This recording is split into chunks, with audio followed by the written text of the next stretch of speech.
Hello everyone, myself Keshav Lakhotia and I'm BTech graduate from IIT Dhanbad and welcome to the Gravity classes. And आज के session के अंदर अपन main discussion करने वाले हैं organic reaction mechanisms पर। काफ़ी बच्चों के डाउट्स रहते हैं, यूट्यूब पर भी वो काफ़ी सारे कमेंट्स करते रहते हैं कि सर फिजिकल हो रहा है, इनऑर्गेनिक केमिस्ट्री भी हो रहा है, बट ऑर्गेनिक के अंदर बहुत ज़्यादा दिक्कतें आ रही है। जो नेम रिएक्शंस हैं और जो भी रिएक्शंस हैं वो उन्हें समझ ही नहीं आ रही कि कैसे उन्हें परफॉर्म करना है। तो इस सेशन के अंदर अपन चीज़ों को सीखेंगे कि अपनों को कैसे रिएक्शंस को परफॉर्म करना रहता है। एंड ये वाला जो सेशन रहने वाला है ये आप लोगों के लिए एकदम बहुत ही बेसिक सेशन रहने वाला है, क्योंकि कोई भी रिएक्शन ऑटोमेटिकली अपने आप ऐसे ही नहीं हो रही है, कोई ना कोई बेसिक्स उसके पीछे यूज़ हो रहा है। तो वो जो बेसिक्स हैं उससे अपन इस सेशन के अंदर कवर करेंगे, ठीक है। एंड आज के सेशन में अपने क्या क्या चीज़ें कवर करने वाले हैं वो मैं आपको बता देता हूँ प्रायर में ही। यदि आपको इन टॉपिक्स पे दिक्कत है देन ये सेशन आप लोगों के लिए हेल्पफुल रहने वाला है बहुत ही ज़्यादा। एंड आपको मैं एक चीज़ क्लियर कर देता हूँ कि ये जो electrophile, electrophilicity, free radical, nucleophile, nucleophilicity and basicity, ये जो टॉपिक्स हैं, ये टॉपिक्स आपके आने वाले रिएक्शंस के अंदर, आपके आने वाले जो मैकेनिज्म्स हैं कई सारे, उन सब के अंदर इनके की रोल प्ले होते हैं, ठीक है। तो यदि आपको चीज़ें का बेसिक्स ही नहीं पता है देन आपको दिक्कतें आनी ही आनी है। तो जितने लोगों को भी ये दिक्कत है, चाहे वो कोई सी भी क्लास का देख रहा हो, कोई ड्रॉपर हो, चाहे वो नीट का बच्चा भी क्यों ना हो, क्योंकि ये जो बेसिक्स हैं, ये बेसिक्स जेई और नीट के अंदर ऐसा तो है नहीं कि चेंज हो जाएंगे। एंड सबसे इंपॉर्टेंट बात कि ये जो जेई का बच्चा हो या चाहे नीट का बच्चा हो, ये जो सेशंस होते हैं ऑर्गेनिक केमिस्ट्री के, बहुत दोनों के लिए इंपॉर्टेंट रहते हैं, क्योंकि जहाँ तक ये देखा गया है जो जेई मेंस का लेवल है और जो नीट का लेवल है वो ऑलमोस्ट सेम सा रहता है। एंड अभी अपना जेई मेंस आ रहा है जनवरी अटेम्प्ट वाला, तो उसके लिए अपन टारगेट कर रहे हैं। तो उसको अपन कैसे अच्छा परफॉर्म कर सकते हैं, तो अपनों को सबसे पहले बेसिक्स आने जरूरी हैं, ठीक है। एंड आपको मैं एक चीज़ क्लियर कर देता हूँ, 2024 के अंदर अभी 50% जो क्वेश्चंस पूछे गए हैं जनवरी शिफ्ट और अप्रैल शिफ्ट को मिला के, उसमें से 7 चैप्टर्स थे। तो वो 7 चैप्टर्स में से 4 चैप्टर आपके सिर्फ ऑर्गेनिक केमिस्ट्री के हैं। तो आप ये देख लीजिए कि ऑर्गेनिक केमिस्ट्री कहाँ पे आपका वेटेज रोल प्ले करती है। तो आपको सबसे पहले फोकस ही करना है कि भैया ऑर्गेनिक केमिस्ट्री को अच्छे से अच्छा किया जाए। और मैक्सिमम बच्चों के गड़बड़ भी है ऑर्गेनिक केमिस्ट्री के अंदर। तो दिक्कत यही है कि आप लोग बेसिक्स नहीं देखते हैं, सिर्फ सीधा रिएक्शंस की तरफ कूदते हैं, देन तो फिर दिक्कतें आएगी ना। इसीलिए मैं ये सेशंस लेने वाला हूँ। इन सेशंस के अंदर अपन पार्ट वाइज पार्ट चीज़ों को कवर करेंगे एंड एकदम डिटेल में डिस्कशन करेंगे।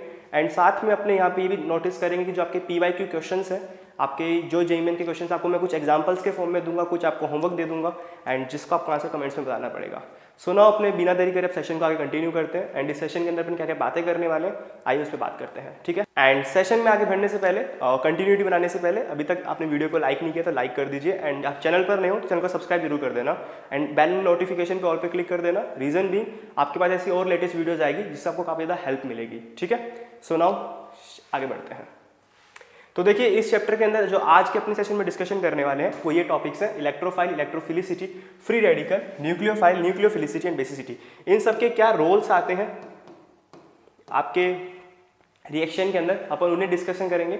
एंड सबसे इंपॉर्टेंट कि यहाँ पर आपको एक छोटा सा पहले वाला जो कॉन्सेप्ट है जिसे मैक्सिमम लोग जनरल ऑर्गेनिक केमिस्ट्री के अंदर भी पढ़ते हैं और आपके एनसीईआरटी में बहुत ही सरलता से दे भी रखा है, इंडक्टिव इफेक्ट।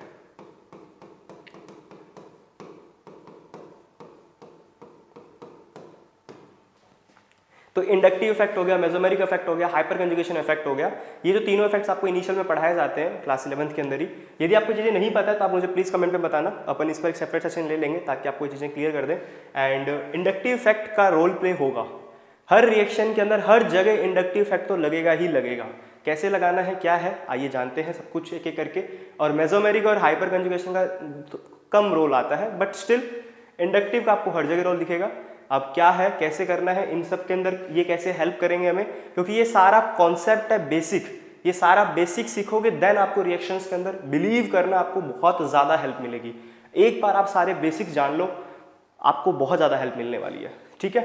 तो इस सेशन के अंदर इलेक्ट्रोफाइल, इलेक्ट्रोफिलिसिटी, इन सब पे बात करते हैं। उससे पहले अब अपने चीज़ों को आगे बढ़ाते हैं और सबसे पहले जानते हैं कि है क्या चीज़ें।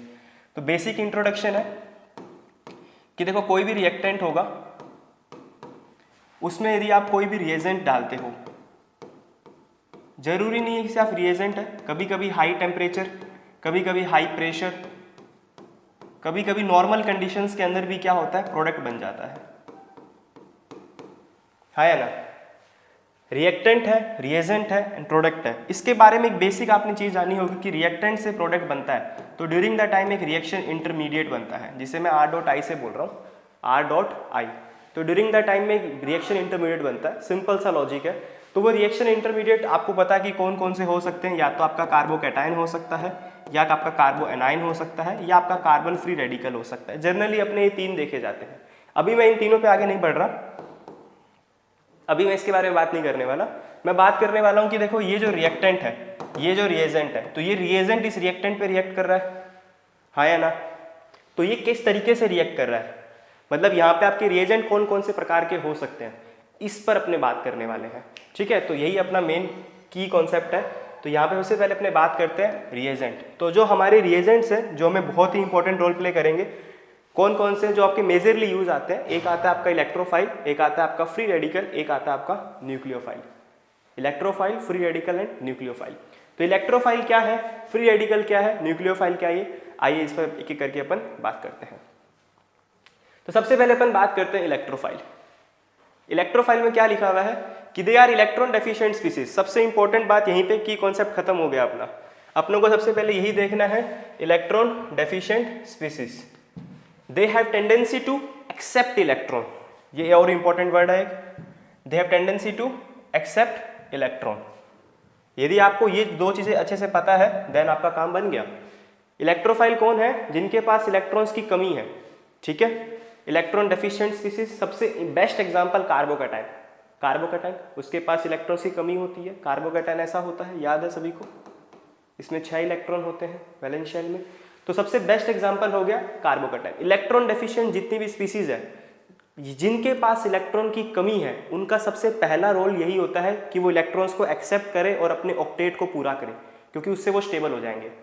सिंपल सा लॉजिक है, जिसके पास इलेक्ट्रॉन की कमी है तो वो इलेक्ट्रॉन को एक्सेप्ट करेगा ताकि उसका ऑक्टेट पूरा हो जाए। जिनके पास इलेक्ट्रॉन ज़्यादा होते हैं उसकी टेंडेंसी होती है कि वो इलेक्ट्रॉन को डोनेट करे ताकि उसका ऑक्टेट पूरा हो जाए और वो स्टेबल हो जाएगा। सबसे बेसिक सा मेन लॉजिक है ये। तो यही अपने को यहाँ पे ध्यान देना है कि they are electron deficient species, they have tendency to accept electron pair. Obvious सी बात है, इलेक्ट्रॉन पेयर ही होगा। ठीक है, तो अब कौन कौन से एग्जांपल्स हैं, मैं आपको यहाँ पे 3-4 प्रकार के एग्जांपल्स बता देता हूं जो आपको बहुत मेजरली काम में आएंगे।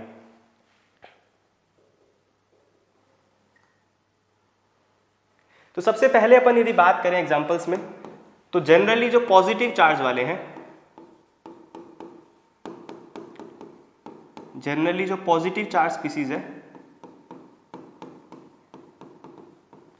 वो तो ऑब्वियस सी बात है कि आपका इलेक्ट्रॉन फाइल की तरह रिएक्ट करेंगे। सबसे पहले आपको मैंने एग्जांपल दिया था कार्बोकैटायन का, अभी जस्ट एग्जांपल दिया, कार्बोकैटायन हो गया। या आप बोल सकते हो H+, ठीक है, H+। भैया जिनके ऊपर साफ दिख रहा है कि भैया पॉजिटिव चार्ज है, तो इसका मतलब वो क्या है, इलेक्ट्रॉन डेफिशिएंट। पॉजिटिव का मतलब ही है उसके पास इलेक्ट्रॉन की कमी है, तो पॉजिटिव चार्ज है इसका मतलब इलेक्ट्रॉन डेफिशिएंट है, बात ही खत्म हो गई।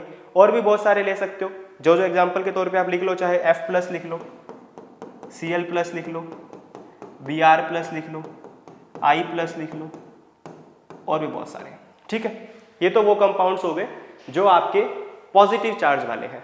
ठीक है, नाउ अपन अब और बात करते हैं कि वो कंपाउंड्स जो पॉजिटिव चार्ज नहीं है। ठीक है, चलो इसी के अंदर अपन आगे बढ़ते हैं, एक पॉइंट यहाँ पे ऐड ऑन करते हैं कि एक जनरली पॉजिटिव चार्ज स्पीसीज वाले हो गए, और दूसरा कि जिनके पास पॉजिटिव चार्ज नहीं है उनका ऑक्टेट पहले से इनकम्प्लीट है, जैसे compound having incomplete octet, compound having incomplete octet. Incomplete octet बोल सकते हो या वैकेंट ऑर्बिटल बोल सकते हो, दोनों का मतलब एक ही है। सबसे बेसिक एग्जांपल आप लोगों को जो भी दिमाग में आ रहा है, तो आप जो भी आपके दिमाग में आता है ना, फटाफट कमेंट आउट कर दिया करो। जो भी अभी टाइमिंग चल रहा है वीडियो का उसको नोट डाउन करके, इस मिनट पे ये एग्जांपल है तुरंत। इससे क्या होता है ना, आप एक इंटरेक्शन बना रहे हो और ये बहुत ज़्यादा आपको हेल्प करेगा। ठीक है, सबसे बेसिक एग्जांपल है BF3। हमें कैसे पता चला कि इसमें इलेक्ट्रॉन की कमी है या वैकेंट ऑर्बिटल है? सिंपल सा देखो, बोरोन ने कितने बॉन्ड बना रखे हैं, 3 बॉन्ड। कितने बॉन्ड? 3 बॉन्ड। एक बॉन्ड में कितने इलेक्ट्रॉन होते हैं? 2। टोटल कितने इलेक्ट्रॉन हुए? 6। होने कितने चाहिए थे? 8। वैलेंस शेल में तो 8 होने चाहिए थे, पर है कितने? 6। इसका मतलब ये कंपाउंड कैसा बिहेव करेगा? इलेक्ट्रोफाइल की तरह, क्योंकि इसके पास ऑक्टेट ही क्या है? इनकम्प्लीट। Is it clear? और भी बहुत सारे एग्जांपल है, ZnCl2 ले लो। FeCl3 ले लो, और भी बहुत सारे हैं, ठीक है। आपके और जो इसके अलावा दिमाग में आ रहे हैं प्लीज कमेंट आउट कीजिएगा, प्लीज, इससे बहुत अच्छा इंटरेक्शन होता है और मैं जरूर आपको रिस्पॉन्स भी करूंगा, प्लीज आप कमेंट आउट कीजिएगा। नाउ तीसरा, ये भी बहुत इंपॉर्टेंट है, इसके अंदर अपने थोड़ा सा इंडक्टिव लगाते हैं, आइए जानते हैं कैसे। Compound having polarising functional group. Polarising functional group कौन से, आइए बात करते हैं। जैसे कि सबसे बेसिक एग्जांपल है, अब मैं इंडक्टिव की बात कर रहा था। इंडक्टिव क्या है, आइए थोड़ा सा इसको ब्रीफ में जान लीजिए इंडक्टिव के बारे में। इंडक्टिव इफेक्ट ये होता है कि जो भी बॉन्डेड एटम्स होते हैं, जो भी बॉन्डेड एटम्स हैं, उनके difference in electronegativity, bonded atoms के बीच में इलेक्ट्रोनेगेटिविटी का जो डिफरेंस होता है, उससे जो पोलराइजेशन क्रिएट होता है, वो जो इफेक्ट है displacement of the sigma electron, वही इफेक्ट क्या होता है आपका, इंडक्टिव इफेक्ट। जैसे कि फॉर एग्जांपल के तौर पे ये H है, ये F है, चलो H भी मतलब आप कार्बन ले लो और फ्लोरीन ले लो, ठीक है, सिंपल और एग्जांपल। तो यहाँ पर हमें पता है कि फ्लोरीन की इलेक्ट्रोनेगेटिविटी ज्यादा है कार्बन से, तो इसका मतलब फ्लोरीन, इलेक्ट्रोनेगेटिविटी का मतलब क्या होता है, tendency to the attract electron, right. तो फ्लोरीन की इलेक्ट्रोनेगेटिविटी ज्यादा है तो वो कार्बन से इलेक्ट्रॉन क्या करेगा, अट्रैक्ट करेगा। यदि वो अट्रैक्ट करेगा तो उस पर एक पोलराइजेशन क्रिएट होगा। अब यदि वो इलेक्ट्रॉन्स ले रहा है, इसका मतलब उसमें कौन सा चार्ज आ रहा है, पार्शियल नेगेटिव। और यदि कार्बन इलेक्ट्रॉन दे रहा है, इसका मतलब उस पर कौन सा चार्ज आ रहा है, पार्शियल पॉजिटिव, है या ना। सिंपल सा लॉजिक है। यही जो डिस्प्लेसमेंट हुआ है सिग्मा इलेक्ट्रॉन्स का, ये जो इफेक्ट है, इसी इफेक्ट को अपने क्या बोलते हैं, इंडक्टिव इफेक्ट, ठीक है। नाउ सेम फॉर दिस, यहां पर ऑक्सीजन की इलेक्ट्रोनेगेटिविटी ज्यादा है कार्बन से, इसका मतलब ऑक्सीजन इलेक्ट्रॉन्स को खींचेगा अपनी तरफ। यदि ऑक्सीजन अपनी तरफ इलेक्ट्रॉन्स को खींचेगा, इसका मतलब ऑक्सीजन पर कौन सा चार्ज आएगा, पार्शियल नेगेटिव, और कार्बन पे कौन सा आएगा, पार्शियल पॉजिटिव। कौन सा आएगा, पार्शियल पॉजिटिव। और हमारा इलेक्ट्रोफाइल में क्या होता है, इलेक्ट्रोफाइल में वही होता है कि जिस पर पॉजिटिव चार्ज है, जिस पर पॉजिटिव चार्ज है वो कैसा एक्ट करता है, इलेक्ट्रोफाइल। कैसा एक्ट करता है, इलेक्ट्रोफाइल। इसका मतलब मैं कह सकता हूं कि ये इलेक्ट्रोफिलिक साइट है, इलेक्ट्रोफिलिक साइट है। अब ये नेगेटिव वाले को अपन बोलते हैं न्यूक्लियोफिलिक साइट। अभी अपन न्यूक्लियोफाइल पढ़ लेंगे, देन आपको ये वाली चीज भी समझ में आ जाएगी, ठीक है। और आई थिंक मैक्सिमम चीजों को बंदों को तो समझ में आ भी होगी कैसे इसमें हुआ है। जिस पे पॉजिटिव चार्ज आया है उस पर कौन सा साइज है, इलेक्ट्रोफिलिक, क्योंकि पॉजिटिव चार्ज का मतलब ही है कि उसके पास इलेक्ट्रॉन्स की कमी है, वैकेंट है। एक एग्जाम्पल और देखिए, तीसरा वाला, जितने भी लुईस एसिड्स होते हैं वो इलेक्ट्रोफाइल होते हैं, लेकिन रिवर्स ट्रू नहीं है, प्लीज इसको ध्यान दीजिएगा। जितने भी लुईस एसिड है वो सब के सब क्या आपके इलेक्ट्रोफाइल, लेकिन रिवर्स ट्रू नहीं है। रीजन भी, जो CH3 रेडिकल है, सबसे बेस्ट एग्जांपल CH3 रेडिकल, जो इस स्टेटमेंट को होल्ड करता है, मतलब ट्रू रखता है, ठीक है। नाउ ये वाला एग्जांपल देख लीजिए, CO2, SO2 और SO3, ये भी आपके कैसे बिहेव करते हैं, इलेक्ट्रोफाइल की तरह बिहेव करते हैं। तो अभी तक अपनों ने क्या क्या देखा कि इलेक्ट्रोफाइल वो होता है जिसके पास इलेक्ट्रॉन डेफिशिएंट है, इलेक्ट्रॉन की कमी है, और जिसकी टेंडेंसी होती है कि वो इलेक्ट्रॉन पेयर को क्या करे, एक्सेप्ट करे। और एक एग्जांपल्स देखिए, पॉजिटिव वाले, इनकम्प्लीट ऑक्टेट वाले, पोलराइजिंग फंक्शनल ग्रुप वाले, लुईस एसिड वाले, और ये वाला। एक चीज का और ध्यान दीजिएगा, यहाँ पे मैं लिख देता हूँ साइड में, ये जो Na+ होते हैं, NH4+ है, H2O, H3O+ है, ये सब के सब आपके वो बिहेव नहीं करते हैं इलेक्ट्रोफाइल की तरह, ये सब के सब आपके इलेक्ट्रोफाइल की तरह बिहेव नहीं करते हैं। इसको प्लीज ध्यान में दीजिएगा, does not act as electrophile. देखो इलेक्ट्रोफाइल को आप इस तरीके से भी रिप्रेजेंट कर सकते हैं, E+, ठीक है, आसान है। चलो इलेक्ट्रोफाइल कंप्लीट हो गया, अब नाउ अपन बढ़ते हैं इलेक्ट्रोफिलिसिटी। सर इलेक्ट्रोफाइल हमें काम कैसे आएगा, सबसे इंपॉर्टेंट सवाल तो यही है। तो सबसे पहले हमने ये जाना कि इलेक्ट्रोफाइल होता क्या है। अब काम आएगा बहुत ही तरीकों से। जब आप रिएक्शंस पढ़ोगे, आपका न्यूक्लियोफाइल अटैक कर रहा होगा, न्यूक्लियोफाइल अटैक कर रहा होगा। न्यूक्लियोफाइल अटैक किस पर करेगा, किस पर फास्ट करेगा, किस पे धीरे करेगा, ये सब आपको हेल्प करेगा न्यूक्लियोफिलिसिटी एंड इलेक्ट्रोफिलिसिटी के अंदर, ठीक है। एक बार आप सारे कॉन्सेप्ट जान लो, देन ये सारे कॉन्सेप्ट्स आपको रिएक्शंस के अंदर बहुत ज़्यादा काम में आने वाले हैं, क्योंकि आप मैक्सिमम लोग उसको रिएक्शंस को रटने की कोशिश करते हो, रटना नहीं है भाई मेरे, समझना है, ठीक है। चलो आगे बढ़े, इलेक्ट्रोफिलिसिटी, ये तो बहुत सिंपल है, सेम अभी जो बात करिए उसी को अपने आगे कंटिन्यू करते हैं। द रेट यहाँ पे बात ही होगी है रेट की बात होने का मतलब ही सिंपल क्लियर हो चुका है कि कौन फास्ट है और कौन स्लो है। रेट का मतलब ही है कि टाइम के साथ अपनों ने बात कर ली है। किसके साथ बात कर ली है? टाइम के साथ। और यदि रेट बोल दिया इसका मतलब ही है कौन फास्ट है और कौन स्लो। क्लियर रखना इस बात को। The rate by which electron pairs are accepted by an electrophile is called electrophilicity. बहुत बड़ी सी अच्छी सी डेफिनेशन लिखी है, लेकिन ध्यान क्या देना है? सिर्फ ये tendency to accept lone pair, कि कौन कितनी जल्दी लोन पेयर को एक्सेप्ट कर रहा है। कौन कितनी जल्दी लोन पेयर को एक्सेप्ट कर रहा है उसकी इलेक्ट्रोफिलिसिटी उतनी ज्यादा है। इसलिए यहाँ पे बोला रेट, क्योंकि यहाँ पे अपने को बात करनी होती है कौन कितनी जल्दी या कौन कितना धीरे काम कर रहा है। ठीक है, चलिए एक सबसे बेसिक एग्जांपल दें इसका यदि, तो आप लोग बहुत ही आसानी से समझ जाएंगे। देखो अभी मैं आपको कॉन्सेप्ट समझा रहा हूं, तो इसीलिए मैं आपको जितना कोशिश कर सकता हूं कि जितना अपन बेसिक से बात करें उतना बेसिक से करते हैं। ठीक है, ये देखिए एक CH3 प्लस है और एक ये वाला ग्रुप है। ठीक है, किसकी रेट ज्यादा है? आइए, यहाँ पे नॉर्मल CH है, ठीक है, इस पे भी पॉजिटिव चार्ज है, इस पे भी पॉजिटिव चार्ज है, तो किस पे जल्दी एक्ट करेगा, किस पे जल्दी रिएक्ट करेगा? एक बार ये कॉन्सेप्ट समझ लो, न्यूक्लियोफिलिसिटी जस्ट उल्टा करना है। ठीक है, CH3 क्या लगाता है आपका? प्लस आई। क्या लगाता है? प्लस आई। इंडक्टिव में होते हैं दो, एक होता है प्लस आई और एक होता है माइनस आई। प्लस आई होता है डोनेटिंग ग्रुप और माइनस आई होता है विदड्रॉइंग ग्रुप। मैंने शॉर्ट में लिखा है DG का मतलब डोनेटिंग ग्रुप, WG का मतलब विदड्रॉइंग ग्रुप। ठीक है, तो ये प्लस आई, ये भी प्लस आई, ये भी प्लस आई, मतलब ये सब इलेक्ट्रॉन्स कार्बन को दे रहे हैं। यदि कार्बन को सब इलेक्ट्रॉन्स देंगे, इसका मतलब कार्बन पे कुछ पार्शियल नेगेटिव चार्ज क्रिएट होगा, कुछ पार्शियल नेगेटिव चार्ज क्रिएट होगा, जिससे क्या होगा कि जो ओवरऑल पॉजिटिव चार्ज है उसमें कुछ कम हो जाएगा। जो ओवरऑल पॉजिटिव चार्ज है उसमें क्या हो जाएगा? कुछ कम। इसका मतलब जो आपका ओवरऑल पॉजिटिव चार्ज है वो क्या हो जाएगा? कम हो जाएगा। बट यहाँ पर ऐसा कुछ नहीं है, यहाँ पर ऐसा कुछ नहीं होगा यहाँ पर भी, बट यहाँ पे ज़्यादा फास्ट होगा क्योंकि CH3 ज़्यादा अच्छा प्लस आई ग्रुप है as compare to the hydrogen. ठीक है, नॉर्मल अपने हाइड्रोजन वैसे भी रेफरेंस लेके चलते हैं, तो अपन उसे 0 लेके चलते हैं। ठीक है, तो यहाँ पर ऐसा कुछ नहीं है, जबकि यहाँ पे प्लस आई लग रहा है और यहाँ पर आपका डिक्रीज हो जाएगा पॉजिटिव चार्ज। तो पॉजिटिव चार्ज कम हुआ, मतलब फॉर एग्जाम्पल अपने अब थोड़ा सा एग्जाम्पल, लेट्स से एग्जाम्पल के तौर पे इस पे पॉजिटिव चार्ज है 2 +2, कितना है? +2। इस पे भी पॉजिटिव चार्ज फॉर एग्जाम्पल मान लो शुरू में +2 था, कितना था? +2। एग्जाम्पल बोल रहा हूँ, लेट्स से मानो, मैथ के बच्चे हो ना वैसे भी, तो +2। लेकिन इस पर क्या हुआ? प्लस आई आया।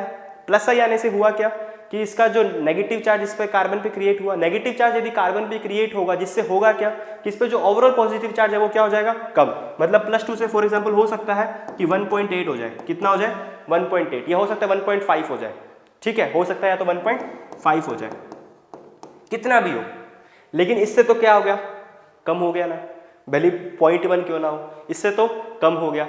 तो कौन जल्दी लोन पेयर को एक्सेप्ट करेगा? जिस पर पॉजिटिव चार्ज ज्यादा होगा। जिस पर पॉजिटिव चार्ज ज्यादा होगा वो जल्दी अपने इलेक्ट्रॉन को क्या करेगा? एक्सेप्ट करेगा लोन पेयर्स को, ताकि अपना ऑक्टेट जल्दी पूरा करे। तो करेक्ट आंसर कौन हो गया? ये।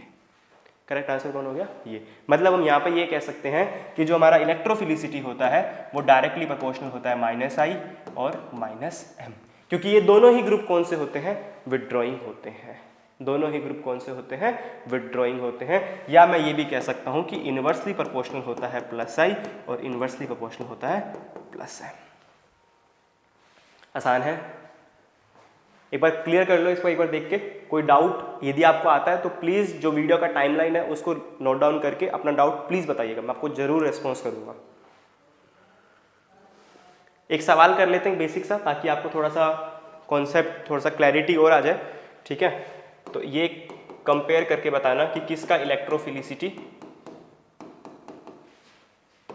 ज्यादा है।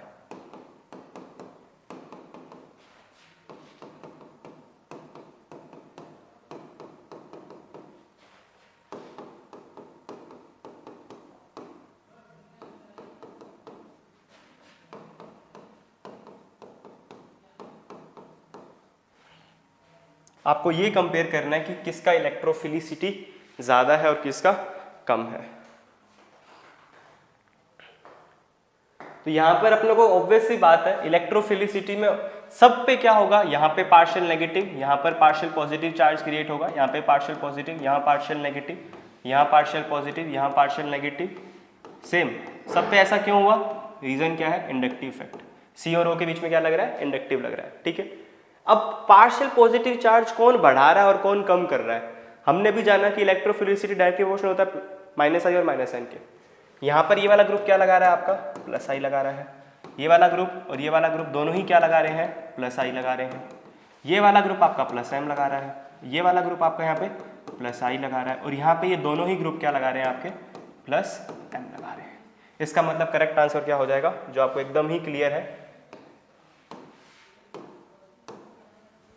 आसान है, आसान है। आई होप सो आपको ये चीज़ एकदम से बेसिक से क्लियर होगी होगी, इसमें आई थिंक कुछ नया नहीं है, मतलब ये बेसिक है। आपको क्या क्या ध्यान में रखना है कि इलेक्ट्रोफिलिसिटी डायरेक्टली प्रोपोर्शनल होता है माइनस आई और माइनस एम के, ठीक है। एक बार देख लीजिए, कोई और डाउट होता तो मुझे प्लीज कंफर्म करिएगा।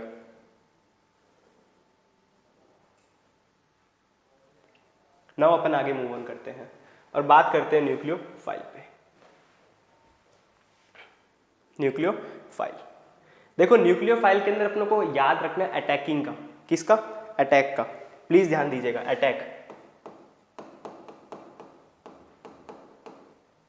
हमें अटैक का ही ध्यान देना है। इसका कारण ये है क्योंकि न्यूक्लियोफाइल क्या है ना कि उसके पास लोन पेयर है, उसके पास इलेक्ट्रॉन्स ज़्यादा है, तो ऑब्वियस सी बात है कि वो अपने इलेक्ट्रॉन्स को क्या करेगा, डोनेट ही करेगा।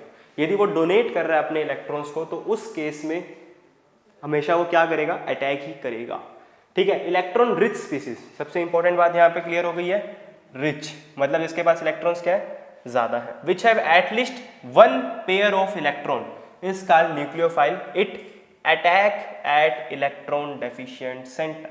क्या करता है वो, अटैक करता है। क्या करता है, अटैक। जिसके पास लोन पेयर हो और वो क्या करेगा, अटैक। सिंपल सा लॉजिक है। अब एक इसमें ध्यान दीजिएगा, यदि अटैक धीरे हो रहा है मतलब स्लो अटैक हो रहा है, इसका मतलब वो न्यूक्लियोफाइल आपका पुअर है, पुअर है न्यूक्लियोफाइल। और यदि आपका अटैक फास्ट हो रहा है तो इसका मतलब आपका न्यूक्लियोफाइल गुड है। और न्यूक्लियोफाइल को रिप्रेजेंट कैसे करना है, NU minus, NU minus, simple. धीरे अटैक हो रहा है तो पुअर है, फास्ट अटैक हो रहा है तो गुड है।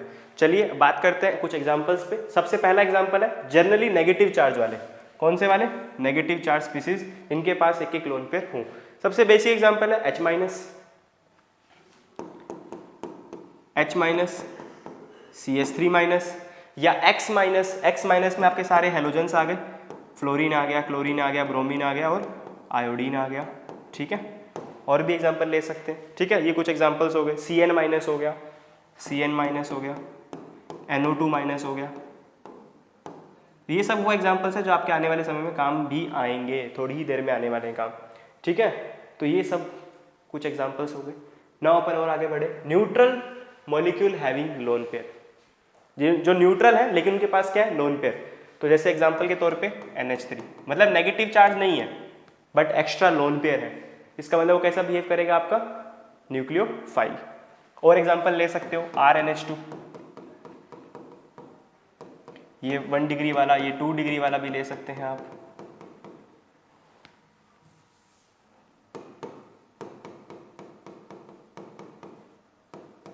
ठीक है, 2 डिग्री एग्जांपल। 3 डिग्री अमीन भी ले सकते हैं, यहाँ पे लिख देता हूँ, ठीक है। तो इन वे वो मॉलिक्यूल्स है जो न्यूट्रल है, मतलब ना पॉजिटिव है ना नेगेटिव चार्ज है, बट इनके पास लोन पेयर है, तो कैसा बिहेव कर रहे हैं, न्यूक्लियोफाइल की तरह। आगे बढ़े। All organometallic compound are nucleophile. कुछ कंपाउंड्स ऑर्गेनोमेटिक वाले आपको याद भी रखने। सबसे बेस्ट एग्जांपल है RMgX, जिसे अपने ग्रिग्नार्ड रिएजेंट बोलते हैं, जो आपके प्रिपरेशन आएगी भी आगे भी, ठीक है। उसकी कुछ केमिकल रिएक्शंस है, मोस्ट इंपॉर्टेंट है भैया, most important RMgX, Grignard reagent. मैं पढ़ाऊंगा अभी ग्रिग्नार्ड रिएजेंट थोड़ी देर में। मतलब मैं इस पर क्या कर रहा हूँ ना, अभी आप लोगों के कई सारे वीडियोस बनाऊंगा और एक एक करके अपन टॉपिक्स कवर करेंगे। एक टॉपिक लेकर आएंगे ग्रिग्नार्ड रिएजेंट का, सिर्फ ग्रिग्नार्ड रिएजेंट का, जिसमें अपने पूरा ग्रिग्नार्ड रिएजेंट का प्रिपरेशन, मैकेनिज्म और उसकी केमिकल रिएक्शन जितनी भी है उसे कवर करेंगे, ठीक है। ऐसे कर करके अपने सारे टॉपिक्स को कवर करेंगे, ठीक है। और आपके जो बेसिक्स है ये जरूरी थे बताने, इस कारण सबसे पहला वीडियो मेरा इसी पर है, ठीक है। तो RMGX ग्रिग्नार्ड रिएजेंट है, ठीक। और भी कई सारे एग्जांपल है, R2CuLi, इसका नाम बताना यदि आपको पता है तो, ठीक है। इसे क्या बोलते हैं? Gillman reagent, Gillman reagent.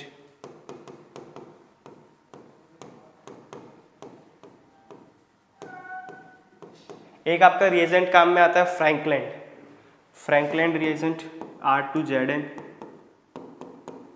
ये 3-4 है जो आपको याद ही रखने हैं इनके नाम भी, और ये प्लस ये कैसा बिहेव करते हैं, न्यूक्लियोफाइल। क्योंकि जब मैं ग्रिग्नार्ड रिएजेंट बताऊंगा तब मैं वहां पर इसी का की कॉन्सेप्ट यूज करूंगा कि वो कैसा बिहेव कर रहा है, न्यूक्लियोफाइल की तरह। तो all organometallic compounds are nucleophile. और ऑर्गेनोमेटेलिक कंपाउंड्स कौन से होते हैं? जो आपने कोऑर्डिनेशन के अंदर पढ़े हैं, ठीक है। Compound having pi electron density, सबसे बेसिक एग्जांपल बेंजीन। बेंजीन के पास क्या है? Pi electrons. इसे क्या बोलते हैं? बेंजीन बोलते हैं ना। इनके पास क्या है? Pi electrons. क्या है? Pi electrons. और बेसिक एग्जांपल ले लो। ये आपको लग रहे हैं बेसिक, बट ये सब इंपॉर्टेंट है। ये सब क्या है? इंपॉर्टेंट एग्जांपल्स हैं, तो प्लीज थोड़ा सा ध्यान दीजिएगा। और यदि आपको ये जानना है कि ये कैसा बिहेव कर रहा है ग्रिग्नार्ड, हमें कैसे पता लगा कि सर ये बिहेव कर रहा है न्यूक्लियोफाइल की तरह, तो आइए पहले आपको मैं ये वाली चीज़ भी क्लियर कर दूं। RMGX है, फॉर एग्जांपल लेट से मैं ले लेता हूँ CH3MgX, CH3MgX, CH3MgX मेटल है, Mg क्या है? मेटल है, तो वो इलेक्ट्रॉन्स को क्या करेगा? उसके पास तो इलेक्ट्रॉन्स की कमी होती है ना मेटलों के पास। तो ये CH3 इलेक्ट्रॉन्स ले लिए, इस पे क्या हो जाएगा चार्ज कुछ इस तरीके से, CH3 माइनस और MgX प्लस, CH3 माइनस और MgX प्लस। तो मतलब ये जो CH3 माइनस है वो कैसा बिहेव करेगा? आपका न्यूक्लियोफाइल। समझ में आया? तो कैसे ग्रिग्नार्ड रिएजेंट आपका न्यूक्लियोफाइल की तरह बिहेव कर रहा है। Is it clear? ठीक है, चलिए ये आपको बेसिक एग्जांपल हो गया। जिनके पास इलेक्ट्रॉन डेंसिटी है वो सब के सब आपका बिहेव, सबसे और छोटा एग्जांपल लेना हो तो ये वाला भी ले सकते हो आप, जो सबके सब क्या बिहेव करते हैं? आपके न्यूक्लियोफाइल की तरह, ठीक है। आगे बढ़े इसी के साथ। Compound having polarising functional group also behave as nucleophile. ये वही बात जस्ट अपन ने की थी पोलराइजिंग फंक्शनल ग्रुप वाली। चलो थोड़ा बैक चलते हैं इलेक्ट्रोफाइल की केस में, अभी समझ में आ जाएगा।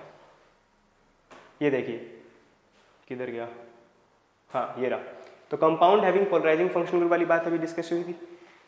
यहाँ पे पार्शियल पॉजिटिव चार्ज है, इसका क्या बोला था अपने ने? इसको इलेक्ट्रोफिलिक साइट। इसका मतलब ये वाली साइट कौन सी होगी मेरी? न्यूक्लियोफिलिक। यही मैं आपको बता रहा था कि जिस पर नेगेटिव चार्ज आएगा तो वो हमारा कैसा बिहेव करेगा? न्यूक्लियोफाइल की तरह, न्यूक्लियोफाइल की तरह। तो मतलब यदि ये रिएजेंट होता है इन केस किसी रिएक्शन के अंदर, तो अटैक होगा यहाँ से, अटैक होगा O माइनस से, तो जो कंपाउंड बनेगा वो कुछ RO करके बनेगा, क्योंकि अटैक किधर हुआ है? O से। बट यदि अटैक खुद पर ही हो रहा है, अटैक खुद पर ही हो रहा है, तो अटैक किस पर होगा? कार्बन पे, क्योंकि कार्बन ही क्या है आपका? इलेक्ट्रोफिलिक साइट, क्योंकि उसी पर क्या आ रहा है? Partial positive charge. जब अटैक करना है तो वो बिहेव करेगा मतलब रिएक्शन कहां से करेगा? ऑक्सीजन से। और जब अटैक खुद पर ही करना है, खुद पर ही होना है, तो वो अटैक किस पर लगेगा? कार्बन पे। अटैक ऑक्सीजन पर नहीं हो सकता है।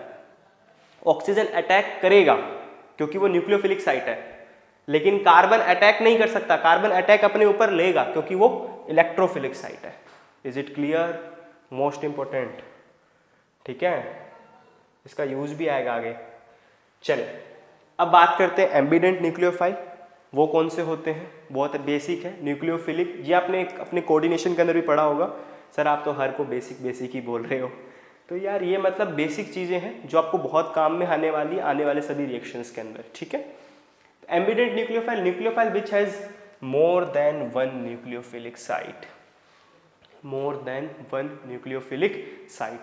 सबसे बेसिक एग्जांपल आपका CN माइनस, CN माइनस, क्योंकि आप CN माइनस बोल सकते हो और आप NC माइनस भी बोल सकते हो। बस फर्क इधर आता है कि आपका नेगेटिव किधर है। यदि कार्बन पर नेगेटिव है तो वो बन जाएगा, क्योंकि जब कार्बन पर नेगेटिव है तो कार्बन अटैक करेगा। फॉर एग्जांपल आपको मैं बताता हूँ कैसे, एक बेसिक सा उदाहरण देकर कि मेरे पास एक इलेक्ट्रोफाइल है, क्या है ये इलेक्ट्रोफाइल। यदि Cn माइनस है तो अटैक कहाँ से होगा, C से, तो क्या प्रोडक्ट बनेगा RCN, हाँ या ना। सेम प्रोडक्ट मेरे पास R प्लस है, क्या है R प्लस, लेकिन इस बार अटैक कौन कर रहा है, नाइट्रोजन। कौन अटैक कर रहा है, नाइट्रोजन, क्योंकि इस बार N पर नेगेटिव है। तो यहाँ पे मेरा प्रोडक्ट क्या बनेगा RNC। ये दोनों के दोनों अलग बन चुके हैं, एक साइनाइड है और एक आइसोसाइनाइड है। ऊपर वाला कौन सा बन गया आपका साइनाइड, और नीचे वाला कौन सा बन गया आइसोसाइनाइड।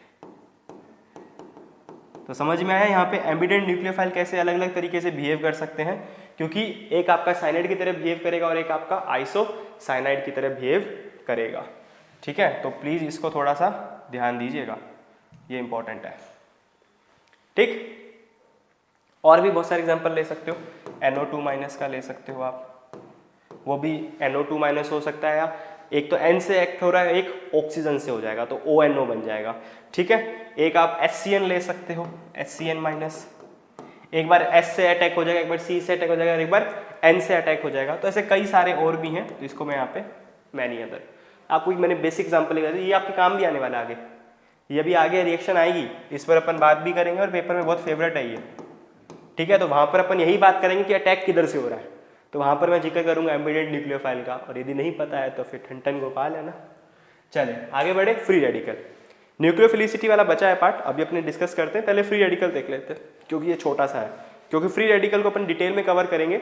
एक फ्री रेडिकल सब्स्टिट्यूशन रिएक्शन होती है, फोटो हेलोजिनेशन वाली जो रिएक्शंस है, ठीक है, तो वो फ्री रेडिकल सब्स्टिट्यूशन के अंदर अपन चीज़ें देखते ही हैं सारी की सारी, बट फ्री रेडिकल होता क्या है आइए उस पर बात करते हैं। ठीक है, आइए बात करते हैं इस पर। This species having unpaired electron, this species having unpaired electron, simple सा लॉजिक है, CH3 रेडिकल, CH3 रेडिकल। अभी अपनों ने बात भी किया था R रेडिकल के बारे में, जिसको अपन बोले थे कार्बन फ्री रेडिकल। क्या बोले थे, कार्बन फ्री रेडिकल।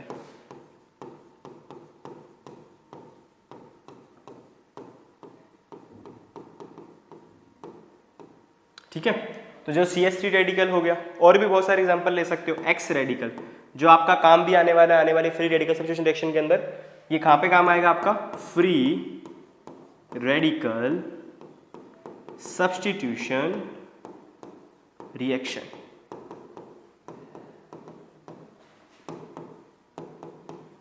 उसके अंदर ये काम भी आएगा। X में कौन कौन है, वही ऑब्वियस सी बात है, यहाँ पे आपका X वही फ्लोरीन, क्लोरीन, ब्रोमीन, आयोडीन है, हेलोजेंस वही आपके हेलोजेंस। तो क्या यहाँ पे फ्लोरीन हो सकता है, नहीं। क्या फ्लोरीन हो सकता है, नहीं, क्योंकि यहाँ पर अपने सोचते हैं कि X का मतलब हेलोजन है, तो इसका मतलब फ्लोरीन का रेडिकल भी फ्री रेडिकल देता है, नहीं देता है, नहीं देता, क्योंकि फ्लोरीन की इलेक्ट्रोनेगेटिविटी बहुत ज़्यादा है। इसका मतलब यहाँ पर ये जो आपका X होगा वो फ्लोरीन तो नहीं होगा। तो यहाँ पर इसी चीज़ को मैं बताने के लिए आपको 2 बार लिख रहा हूँ, यहाँ पर आपका X क्लोरीन होगा और ब्रोमीन होगा, सिर्फ क्लोरीन और ब्रोमीन होगा। फ्लोरीन इसलिए नहीं होगा क्योंकि उसकी इलेक्ट्रोनेगेटिविटी ज़्यादा है, और आयोडीन इसलिए नहीं होगा उसका साइज बड़ा है।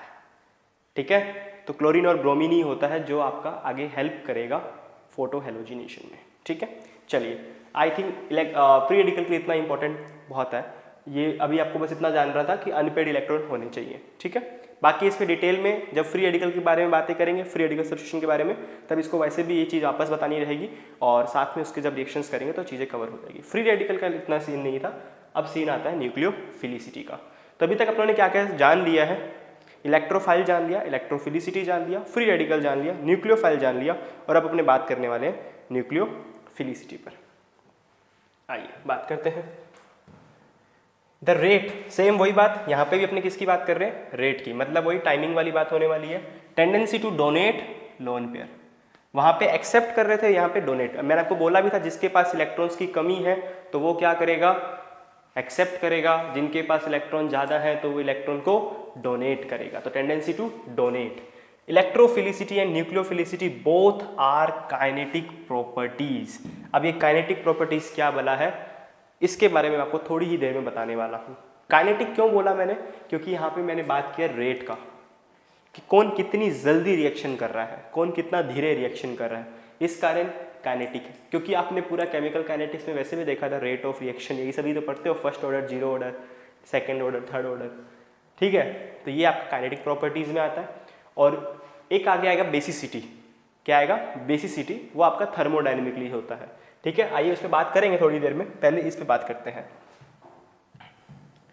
ठीक है। इसके बारे में इतना जाना कि रेट होना चाहिए, टेंडेंसी होना चाहिए डोनेट द लोन पेयर, और electrophilicity and nucleophilicity both are kinetic properties. अब कैसे कंपैरिजन करना है, आइए उस पर एक एक करके बात करते हैं कि कौन ज़्यादा अच्छा न्यूक्लियोफाइल है। हमें कैसे पता लगेगा? सर हमें सपने थोड़ी आ रहे हैं पता लग जाएगा कि ये न्यूक्लियोफाइल अच्छा है, हमें कैसे पता लगेगा? तो सिंपल सा लॉजिक है, कुछ कुछ फैक्टर्स हैं जिनके बारे में अपनी बातें करेंगे और अपने को पता लगेगा, अपने आइडिया लगाएंगे कि हाँ भैया ये ज़्यादा अच्छा है और वो मतलब कम अच्छा है। इट मीन्स कि ये ज़्यादा अच्छे से जल्दी रिएक्ट करेगा, मतलब ये फास्टर होगा और ये स्लो होगा रिलेटिवली, ठीक है। चलो बात करें, सबसे पहला आपको लॉजिक लगाना है, anions are more nucleophile than neutral, मतलब जिस पर नेगेटिव चार्ज है उसका रेट ऑफ रिएक्शन फास्ट होगा as compare to the neutral से। तो यहाँ पर आपको कुछ एग्जाम्पल्स दे रखे हैं, आई होप सो ये तो बहुत ही आसान एग्जाम्पल्स हैं, आप लोग इजीली बता देंगे, ठीक है। जैसे कि ये NaNH2 में क्या होगा, Na पे प्लस आ जाएगा और NH2 पे माइनस आ जाएगा, ये Na पे क्या आ जाएगा प्लस और NH2 पे क्या आ जाएगा माइनस। तो यहाँ पर नेगेटिव चार्ज आ गया और यहाँ पे सिर्फ लोन पेयर है, इस पे भी लोन पेयर था, तो ये न्यूट्रल स्पीसीज है और ये वाली आपकी एनायनिक स्पीसीज है। तो एनायन का न्यूक्लियोफाइल ज़्यादा अच्छा होगा as compare to the neutral से, यही तो लिखा है मोर न्यूक्लियोफिलिक। और यहाँ पे भी सेम ही बात हो रही है, CH3 COO माइनस हो जाएगा ये, यदि इसको अपने तोड़ेंगे तो कुछ ऐसा बनेगा CH3 COO माइनस और K प्लस, जबकि ये पूरा का पूरा एक न्यूट्रल स्पीसीज है। तो करेक्ट आंसर क्या हो जाएगा एनाइन, ठीक है। ये वाला काम में आएगा आगे, इसको ध्यान दीजिएगा,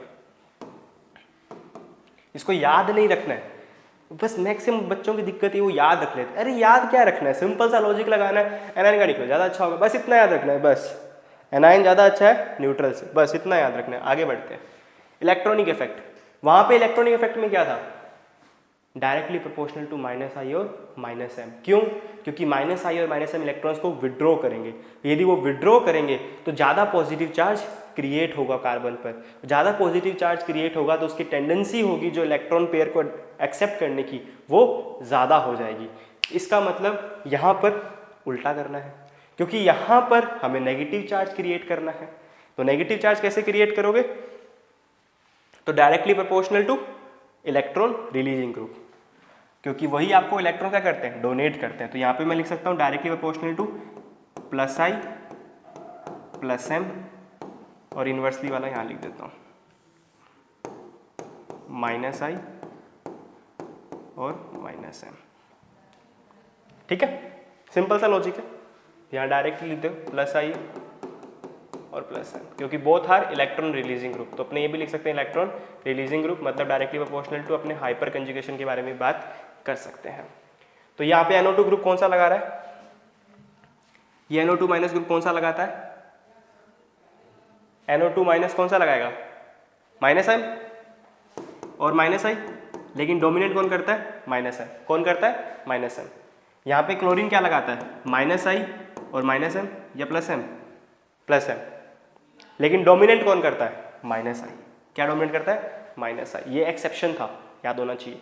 क्लोरीन क्या लगाता है, क्लोरीन आपका -I भी लगाता है और +M भी लगाता है। जनरली ये होता है कि जो डोमिनेंट फैक्टर होता है वो मेसोमेरिक होता है, देन आपका हाइपर कंजुगेशन होता है, देन आपका इंडक्टिव होता है, ठीक है। लेकिन क्लोरीन के केस में -I ज़्यादा अच्छा होता है +M से, मतलब यहाँ पे आपका डोमिनेटिंग होता है इंडक्टिव। तो यहाँ पे -I लगा, यहाँ पे तो कुछ है ही नहीं, और ये क्या लगा रहा है आपका +I। तो इसका मतलब बेसिक्स आप यदि लगाओ, थोड़ा सा दिमाग लगाओ अपना, तो ये इलेक्ट्रॉन्स को खींच रहा है, ये इलेक्ट्रॉन्स को खींच रहा है, तो मतलब इस पर पार्शियल पॉजिटिव चार्ज क्रिएट होगा, इस पर भी -I का मतलब इलेक्ट्रॉन्स को अपनी तरफ ये खींच रहे हैं, भैया ये इलेक्ट्रॉन्स को अपनी तरफ खींच रहे हैं यहाँ से, ठीक है। इस तरीके से ये अपने इलेक्ट्रॉन्स को अपनी तरफ खींच रहे हैं। यदि इलेक्ट्रॉन्स को अपनी तरफ खींचेंगे तो इस पर क्या सा कौन सा चार्ज क्रिएट होगा, पार्शियल पॉजिटिव। इस पर कुछ नहीं है तो बस ठीक है। इस पर क्या हो रहा है, इलेक्ट्रॉन्स को डोनेट कर रहे हैं, क्या कर रहे हैं, इलेक्ट्रॉन्स को डोनेट। यदि इलेक्ट्रॉन्स को डोनेट करेंगे तो कौन सा चार्ज क्रिएट होगा, पार्शियल नेगेटिव। पहले से नेगेटिव है और ज़्यादा नेगेटिव आएगा तो बढ़िया ही है हमारे लिए तो, ठीक है। लेकिन इस पे पहले से नेगेटिव था लेकिन पॉजिटिव चार्ज क्रिएट हो रहा है तो गड़बड़ है। इसका मतलब ये कम और ये ज़्यादा, क्योंकि एटलीस्ट इस पर नेगेटिव चार्ज था और नेगेटिव आया, बढ़िया है। इस पर कुछ नहीं था तो बुरे से अच्छा तो कुछ भी ना हो, ज़्यादा अच्छा है, ठीक है ना। तो वो वाली बात है, इस पर कुछ नहीं है तो बेस्ट है, क्योंकि ये तो पॉजिटिव चार्ज क्रिएट करके इसकी नेगेटिव को क्या कर रहा है, कम कर रहा है, नेगेटिव क्या कर रहा है, कम कर रहा है। तो ये आपका करेक्ट आंसर हो जाएगा। आसान है, आसान है। चलिए इसके कुछ एग्जांपल्स और मैं आपको ऐड ऑन कर देता हूँ जो आपको और हेल्प करेंगे। कुछ और अच्छे थोड़े से एग्जांपल देख लो आप, जैसे कि एक HO माइनस हो गया, ठीक है, और एक आपका, इससे भी अपने कुछ सीखेंगे इस क्वेश्चन से भी, ये आपका O माइनस हो गया, ठीक, और एक आपका मैं यहाँ पे लगा देता हूँ O माइनस पे NO2।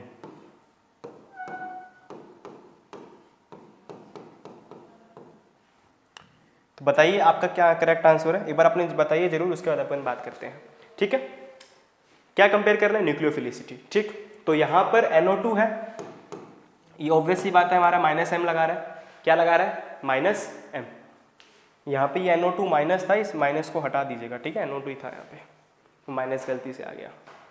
यहाँ पे NO2 है, क्या लग रहा है, -M, क्या लग रहा है, -M लग रहा है। इसका मतलब मेरी न्यूक्लियोफिलिसिटी घटेगी, क्योंकि इस पर कौन सा चार्ज क्रिएट हो रहा है, पार्शियल पॉजिटिव, क्योंकि ये इलेक्ट्रॉन क्या करेंगे, खींचेंगे, इलेक्ट्रॉन्स को अपनी तरफ खींचेंगे, तो इस पर कौन सा चार्ज क्रिएट होगा, पार्शियल पॉजिटिव, जो कि हमारे लिए अच्छा नहीं है, क्योंकि न्यूक्लियोफिलिसिटी का मेन फैक्टर ये कि जितना ज़्यादा पार्शियल नेगेटिव चार्ज क्रिएट हो, तो इसका मतलब ये तो कम हो जाएगा, ठीक है। अभी ऑर्डर हुआ नहीं है क्योंकि इन दोनों में डिसाइड करना बाकी है। चलो यहाँ पे OH माइनस और यहाँ पे O माइनस है, बताइए क्या लग रहा है आपको, क्या जवाब हो सकता है सही। थोड़ा सोचिए, वीडियो के ऊपर पॉज कीजिए, खुद से सोचिए, देन वीडियो को वापस कंटिन्यू करें एंड फिर देखें, ठीक है। यहाँ पे और यहाँ पे देखो थोड़ा सा फर्क है। यहाँ पे जो ऑक्सीजन के पास नेगेटिव चार्ज है वो लोकलाइज्ड है, क्या है, लोकलाइज्ड। और यहाँ पर ये जो ऑक्सीजन के पास लोन पेयर है, लोन पेयर क्या नेगेटिव चार्ज है, वो क्या है, डीलोकलाइज है, क्योंकि वो रेजोनेंस में पार्टिसिपेशन कर रहा है। रेजोनेंस हो रहा है ना, यहाँ रेजोनेंस हो रहा है तो रेजोनेंस में पार्टिसिपेशन कर रहा है। अब यदि रेजोनेंस में पार्टिसिपेशन कर रहा है तो पार्शियल जो नेगेटिव चार्ज है वो सब में बंटेगा, क्योंकि रेजोनेंस में ये नेगेटिव चार्ज इधर भी आएगा, इधर भी आएगा और इधर भी आएगा। तो पहले मान लेते हैं कि इसके पास 10 था, एग्जाम्पल के तौर पे, चलो 1 नेगेटिव चार्ज है, कितना, 1, तो वो इसमें भी बंटा, इसमें भी बंटा और इसमें भी बंटा और इसमें भी बंटा, तो चारों में बराबर बंटेगा, चारों में बराबर बंटेगा। तो खुद ऑक्सीजन पर तो नेगेटिव चार्ज क्या हो गया, कम हो गया, क्या हो गया, कम हो गया, तो जिससे न्यूक्लियोफिलिसिटी क्या हो जाएगी, कम हो जाएगी, और एज कंपेयर टू दिस इसकी ज़्यादा हो जाएगी फ्रॉम दिस, क्योंकि ये क्या हो रहा है, लोकलाइज्ड। तो हम यहाँ पे ये चीज़ कह सकते हैं कि हमारा न्यूक्लियोफिलिसिटी रेजोनेंस के क्या है, इनवर्सली प्रोपोर्शनल, क्योंकि रेजोनेंस होगा तो रेजोनेंस होगा तो हमारा लोन पेयर या नेगेटिव चार्ज सब में बंटेगा, सब में बंटेगा तो इस पर खुद पर ओवरऑल पे क्या हो जाएगा, कम हो जाएगा, जिससे हमारी न्यूक्लियोफिलिसिटी क्या हो जाएगी, कम हो जाएगी। Is it clear? ये अच्छा एग्जांपल था भैया, पेपर में ये कंफ्यूज करता सबसे ज्यादा आप लोगों को, ठीक है। चलो अब अगला फैक्टर देखते हैं। अभी तक कौन कौन से फैक्टर हो गए, एक एनायनिक वाला हो गया और एक आपका इलेक्ट्रॉनिक इफेक्ट वाला हो गया है। अब अपने बात करते हैं nucleophilicity is badly affected by steric hindrance. Steric hindrance के बारे में बात करनी जरूरी इसलिए है क्योंकि अपने आगे थोड़े टाइम में रिएक्शन करने वाले हैं, राइट। तो रिएक्शन के अंदर भैया ये अटैक कर रहा है, इसके पास भी लोन पेयर है और इसके पास भी लोन पेयर है। ये दोनों के दोनों कौन सी वाले हैं, अटैकिंग पोजीशन वाले हैं, क्योंकि दोनों के पास क्या है, लोन पेयर है। दोनों के दोनों क्या करेंगे, अटैक करेंगे। जब आप अटैक करते हो किसी पे तो आपको इस तरीके से अटैक करना है जिससे सामने वाले पर आप इजीली कर दो और फास्ट कर दो। क्या कर दो, फास्ट, सबसे इंपॉर्टेंट। आप देखो यदि स्टेरिक हिंड्रेंस ज्यादा होगा, फॉर एग्जाम्पल ये R+ है, इसी पर अटैक करवाना है, तो यहां पर ये जो ओपन वाले बैठे हैं ना, ये रिंग है और ये ओपन है, तो ज्यादा स्टेरिक हिंड्रेंस किस में है, ओपन में या रिंग में, ओपन में, क्योंकि ओपन वाले क्या है, खुले हैं। तो ऐसा तो है नहीं कि वो सिर्फ इस साइड है। ये जो एन है मैंने इसमें इस तरीके से दिखाया है, ये एन है बीच में, इधर इधर इधर, तो ऐसा तो है नहीं कि सिर्फ ये इधर है, वो तो इधर इधर इधर कहीं भी लगा सकते हो ना उसको आप। जब वो अटैक कर रहा होगा तो हो सकता है कि वो इधर वाला इधर आ जाए, भाई अटैक करके दिखा, करने नहीं देगा, क्योंकि वो कोई ना कोई तो उसमें हिंड्रेंस क्रिएट करेगा। हिंड्रेंस क्रिएट करेगा जिससे क्या होगा, रेट ऑफ रिएक्शन स्लो हो जाएगा, क्योंकि हिंडर आ गया। जब कोई बीच में हिंड्रेंस आ जाएगी तो क्या हो जाएगी, आपकी रेट ऑफ रिएक्शन स्लो हो जाएगी। तो रेट ऑफ रिएक्शन स्लो हो जाएगी, इसका मतलब मेरी न्यूक्लियोफिलिसिटी क्या होगी इस कंपाउंड की, कम हो गई, क्योंकि वो पूरा खेल ही रेट पर है। इसका मतलब ये वाला जो लोन पेयर है, यहाँ पर ये रिंग बनी हुई है, तो ये लोन पेयर जब अटैक कर रहा होगा तो ये रिंग इसमें आगे नहीं आ सकती है, ये रिंग इसमें एकदम से आगे नहीं आ जाएगी, क्योंकि ये रिंग पीछे ही रहेगी, क्योंकि ये रिंग है। लेकिन यदि ओपन होगा तो वो तो कहीं से भी घूम के आ सकता है, क्योंकि वो तो ओपन है, वो कहीं से भी घूम के आ जाएगा। इसीलिए यहाँ पे स्टेरिक हिंड्रेंस क्या है, कम, यहाँ पे स्टेरिक हिंड्रेंस क्या है, ज़्यादा। ये इजीली अटैक कर देगा और ये अटैक करेगा धीरे धीरे। तो ये जो अटैक होगा वो होगा फास्ट और ये जो अटैक होगा वो होगा स्लो। किसके कंपैरिजन में, ऑब्वियसली बात है दोनों को रिलेटिव कर रहे हैं, तो इसका मतलब मैं ये कह सकता हूँ कि जो मेरा करेक्ट आंसर होगा वो ये हो जाएगा। और मैं यहाँ पे ये चीज़ और डिक्लेयर कर सकता हूँ कि मेरी जो न्यूक्लियोफिलिसिटी होती है वो इनवर्सली प्रोपोर्शनल होती है स्टेरिक हिंड्रेंस के, स्टेरिक हिंड्रेंस के। स्टेरिक हिंड्रेंस हमें कैसे पता लगे किसमें ज़्यादा किसमें कम, तो यहाँ पे आप जिसको नहीं पता है वो ये वाला फैक्टर जरूर लिख लीजिएगा कि जो स्टेरिक हिंड्रेंस होता है वो डायरेक्टली प्रोपोर्शनल होता है size of R group, size of R group, alkyl group. ठीक है, क्लियर। तो nucleophilicity is badly affected by steric hindrance. Sorry spelling गलत है, इसमें ई कर दीजिएगा। ठीक है, चलें आगे बढ़े। कुछ पीरियडिक वेरिएशन के बारे में बात करते हैं कि लेफ्ट टू राइट में क्या होगा और टॉप टू बॉटम में क्या होगा। सबसे पहले हमने बात करते हैं लेफ्ट टू राइट, ये आसान है। टॉप टू बॉटम में थोड़ा आपको सोचना पड़ेगा। अभी यहाँ पे बात आएगी सॉल्वेंट की। ठीक है, चलिए अभी तक जो जो पढ़ा है एक बार उसको एक बार ब्रीफ में देख लेते हैं, क्या क्या अपनों ने देख लिया। ठीक है, तो हमने अभी तक इलेक्ट्रोफाइल के बारे में देख लिया, इलेक्ट्रोफिलिसिटी देख लिया, फ्री रेडिकल देख लिया, न्यूक्लियोफाइल देख लिया, न्यूक्लियोफिलिसिटी देख लिया। इसके अंदर अपने एम्बिडेंट न्यूक्लियोफाइल देख चुके हैं। ठीक है, और अभी अपने न्यूक्लियोफिलिसिटी के कुछ पीरियडिक वेरिएशंस देखने वाले हैं जो आपको अभी हेल्प करेंगे। ठीक है, वो बहुत इंपॉर्टेंट है भैया, डायरेक्ट पूछते हैं पेपर के अंदर कि कौन अच्छा न्यूक्लियोफाइल है। ठीक है, अब उसके बाद अपना एक बेसिसिटी वाला टॉपिक रहेगा, बाकी सारे टॉपिक्स अपने डिस्कशन कर लिए। ठीक है, चले बढ़े अभी आगे। चलो बात करते हैं पीरियडिक वेरिएशन में। आपको एक बेसिक चीज बताते हैं पीरियडिक टेबल के अंदर कि जब भी आपको लेफ्ट टू राइट जाना होता है तो आप कोशिश क्या करें, इलेक्ट्रोनेगेटिविटी वाले फैक्टर को देखें। इसको देखें, इलेक्ट्रोनेगेटिविटी। यदि इलेक्ट्रोनेगेटिविटी कोई भी कंपाउंड की ज्यादा है तो इसका मतलब क्या है, इलेक्ट्रोनेगेटिविटी का मतलब क्या होता है, tendency to the attract electrons, attract electrons. जब इलेक्ट्रॉन्स को मैं अट्रैक्ट करूंगा तो मेरे पे कौन सा चार्ज आएगा, नेगेटिव। कौन सा, नेगेटिव। इसका मतलब मैं ये कह सकता हूं कि स्टेबिलिटी ऑफ नेगेटिव चार्ज क्या होगा, ज्यादा। स्टेबिलिटी ऑफ नेगेटिव चार्ज क्या होगा, ज्यादा, क्योंकि मतलब ही ये tendency to the attract electrons. तो स्टेबिलिटी ऑफ नेगेटिव चार्ज ज्यादा। यदि स्टेबिलिटी ऑफ नेगेटिव चार्ज ज्यादा हो जाएगा तो न्यूक्लियोफिलिसिटी कम।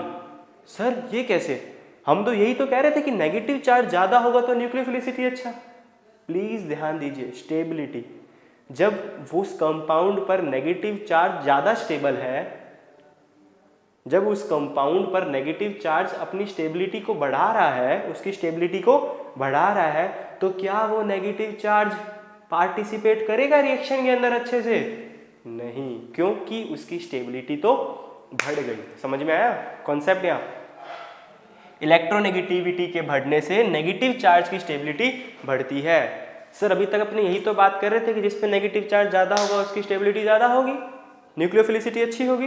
बट यहाँ पे प्लीज इस वर्ड को ध्यान दीजिए, स्टेबिलिटी। उस कंपाउंड पर नेगेटिव चार्ज आने से उस कंपाउंड की स्टेबिलिटी बढ़ गई तो क्या वो कंपाउंड का नेगेटिव चार्ज रिएक्शन में पार्टिसिपेट करेगा, नहीं करेगा, तो बहुत ही धीरे धीरे अटैक करेगा। क्यों, क्योंकि उसके नेगेटिव चार्ज को अटैक करने से उसकी खुद की स्टेबिलिटी क्या हो रही है, इनसिक्योर, तो वो पार्टिसिपेशन बहुत ही ज़्यादा स्लो होगा। उस केस में आपकी जो रेट ऑफ रिएक्शन है वो काफ़ी ज़्यादा स्लो हो जाएगी। इसका मतलब मैं कह सकता हूँ कि जो मेरी न्यूक्लियोफिलिसिटी है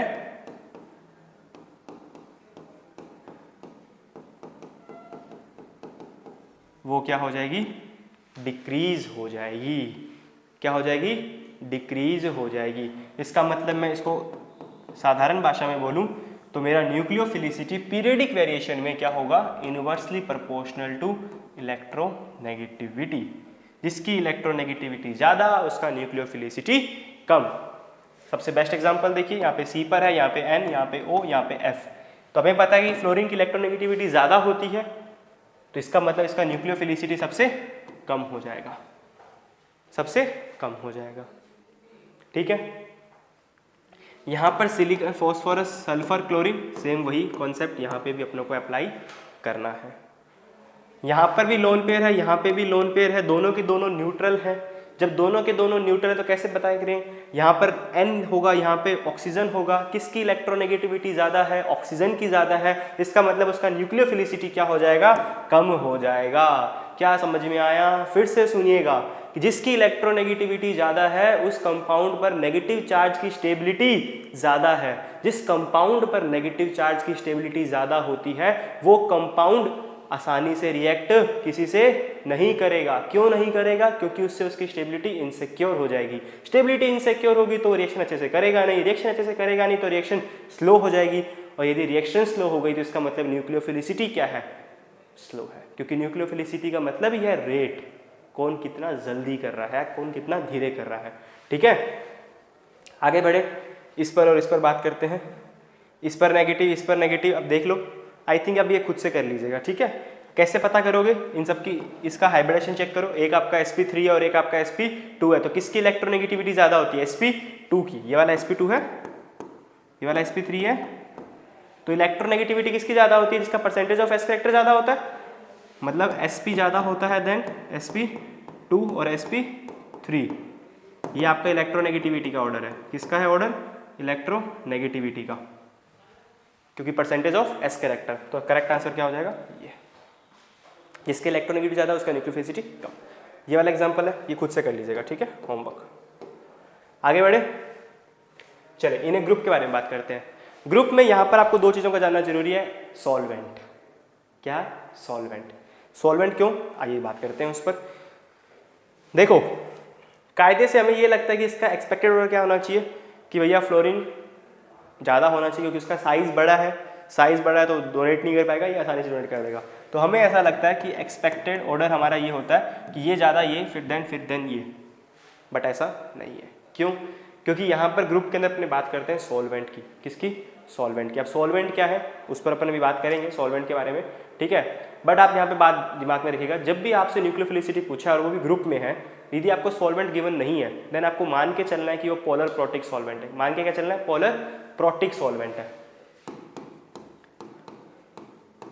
अब पोलर प्रोटिक सॉल्वेंट क्या होता है, पोलर अप्रोटिक सॉल्वेंट क्या होता है, उसके बारे में मैं आपको थोड़ी ही देर में बताने वाला हूँ। बस आप थोड़ा सा दिमाग में रखें।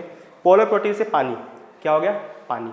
पोलर का मतलब dipole moment non zero, protic जो आपका H+ दे सके, जो H+ दे सके। पोलर मतलब dipole moment non zero, protic मतलब जो आपका H+ डोनेट कर सके। ठीक है, सबसे बेसिक एग्जांपल पानी। ठीक है, अब ये जो पानी है वो यहाँ पे रिएक्शन करेगा तो क्या होगा, हाइड्रेशन एनर्जी ज़्यादा। देखो भैया, पानी है तो हाइड्रेशन होगा, यदि हाइड्रेशन एनर्जी ज़्यादा होगी तो लोन पे डोनेटिंग टेंडेंसी क्या हो जाएगी, डिक्रीज, क्योंकि उसके जो लोन पे है वो तो हाइड्रेशन में चले गए। किस में चले गए, हाइड्रेशन में। तो हाइड्रेशन एनर्जी ज़्यादा होने से आपकी जो लोन पे डोनेटिंग टेंडेंसी है वो क्या हो जाएगी, कम। लोन पे डोनेटिंग टेंडेंसी क्या हो जाएगी, कम। यदि लोन पे डोनेटिंग टेंडेंसी कम हो गई इसका मतलब न्यूक्लियोफिलिसिटी भी क्या हो गई, कम हो गई। इसका मतलब न्यूक्लियोफिलिसिटी भी क्या हो गई, कम, क्योंकि न्यूक्लियोफिलिसिटी का मतलब यही था कि कौन कितनी जल्दी अपने लोन पेयर को डोनेट कर पा रहा है। Is it clear. तो यहाँ पर आपका करेक्ट आंसर क्या हो जाएगा, हाइड्रेशन एनर्जी किस में ज़्यादा होगी।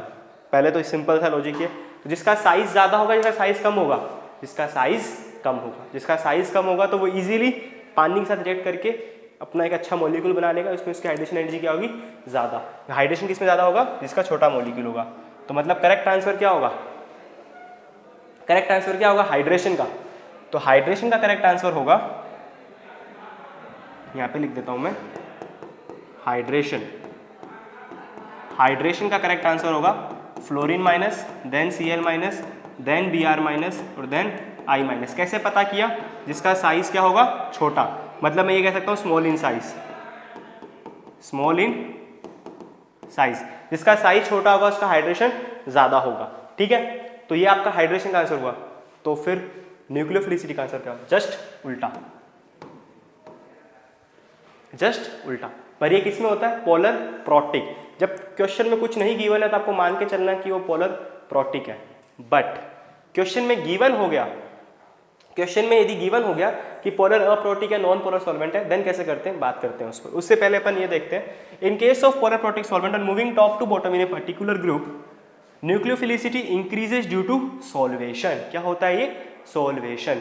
मतलब पोलर प्रोटिक सॉल्वेंट में, polar protic solvent, polar protic solvent, समझ में आ गया, पीपीएस, पोलर प्रोटिक सॉल्वेंट में आपका जो न्यूक्लियोफिलिसिटी होता है वो टॉप टू बॉटम में इंक्रीज होता है।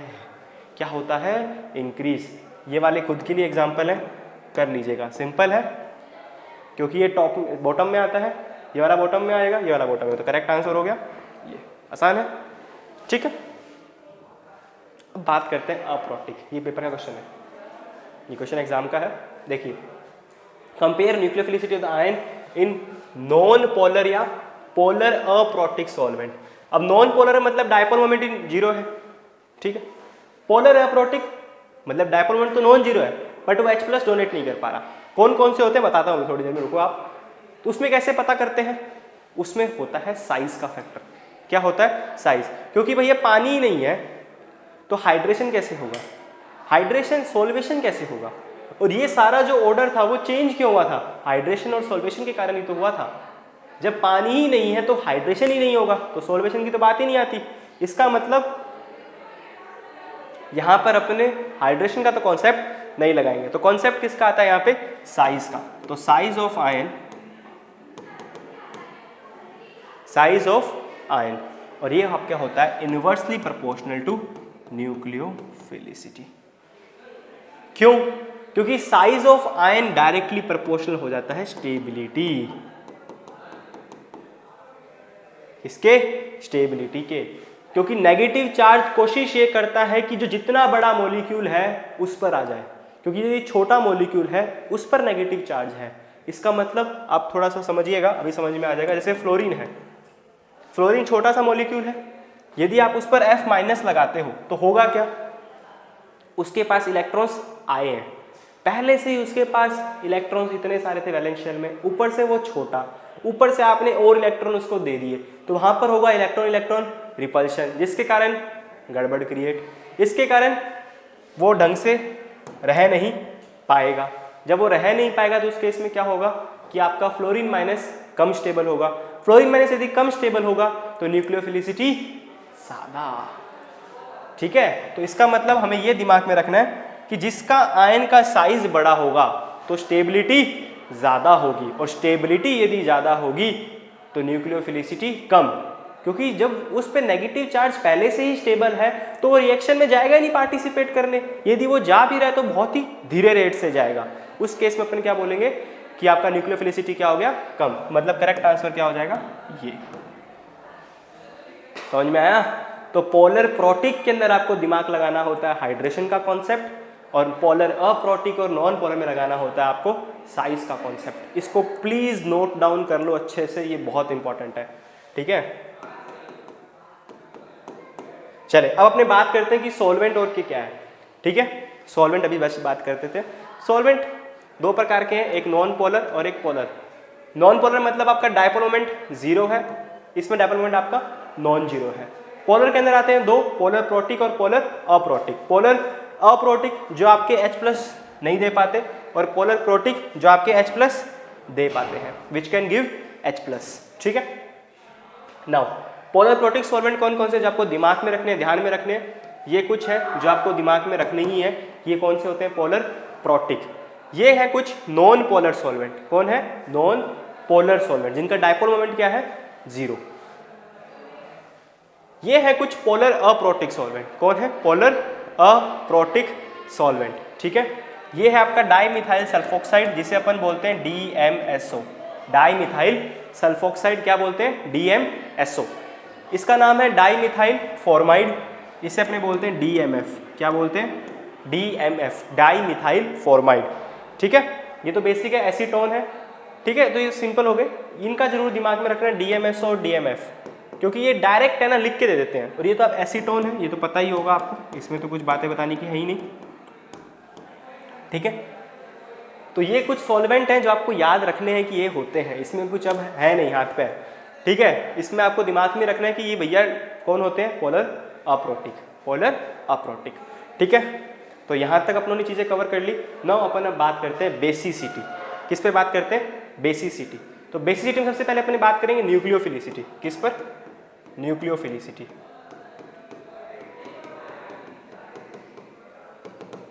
न्यूक्लियोफिलिसिटी। न्यूक्लियोफिलिसिटी के अंदर हुआ क्या था? जैसे ये कोई भी एक न्यूक्लियोफाइल है, ठीक है, यहाँ पर CH3X है। क्या है? CH3X। तो कोई रिएक्शन होगी, तो अब देखो रिएक्शन कैसे हो रही है। भैया ये न्यूक्लियोफाइल है, यहाँ पर X है। X क्या करेगा? इलेक्ट्रॉन्स अपनी तरफ खींचेगा, मतलब इस पे पार्शियल नेगेटिव आएगा और इस पे पार्शियल पॉजिटिव आएगा। पार्शियल पॉजिटिव आएगा तो मतलब ये OH माइनस इस पे अटैक करेगा। जब इस पे ये अटैक करेगा तो ये कितनी रेट से कर रहा है? क्या कर रहा है? कितने रेट से कर रहा है? तो यही यहाँ पे कॉम्प्लेक्स क्या बनेगा आपका? CH3OH, और आपका X माइनस क्या हो गया? अलग। हाँ या ना? तो यहाँ पर कौन सा कॉन्सेप्ट आया? रेट का। इसीलिए इसको कौन सा फिनोमिना बोलते हैं अपन? Kinetic phenomenon. कौन सा बोलते हैं? काइनेटिक, क्योंकि यहाँ पर बात हो रही है रेट की, कौन कितना तेज रिएक्शन करेगा। अब बात करते हैं अपन बेसिसिटी पर। ठीक है, कि बेसिसिटी क्या है।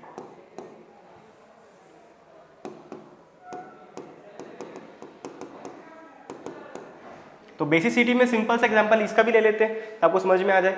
जैसे कि सेम HO माइनस ले लेते हैं प्लस CH3COOH। जब हम इसकी रिएक्शन करवाएंगे तो यहाँ पर ये जो रिएक्शन होती है वो क्या हो जाती है? रिवर्सिबल। क्या हो जाती है? रिवर्सिबल।